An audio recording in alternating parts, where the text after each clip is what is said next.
சீட்டு வீடு ஒன்று போட்டு தனியாக இருக்கும் மலாட்டை பேர் கல்லாம் போட்டுருப்பாங்க கட்டி கட்டி அந்த பீஸ் தான் கொடுக்கும் ஆனால் கடை வைக்கிற மாதிரி கடைக்காரனா வாங்குவாங்க இல்லை எவ்வளோ ரேட் சொல்கிறாங்க 2.5 லட்சம் ஒரு சென்ட் அம்மா என்ன சொன்னார் தம்பி அவன் என்ன சொல்லுவான் நீ வாங்கிட்டாங்க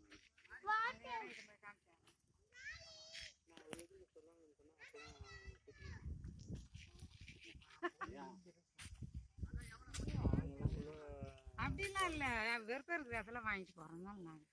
அவ்வளோதான் அவருக்கு தெரியாது இல்லை ஏதோ ஒரு ஃப்ளோவில் கடகன்னு சொல்லிட்டேன் நான் அப்போ கூட அவர்கிட்ட தெளிவாக சொன்னேன் ஐயோ அவர் வந்துக்கிறார் இடம் வந்து காட்டினார் அப்படின்னு தான் சொன்னேன் சொல்லாதீங்க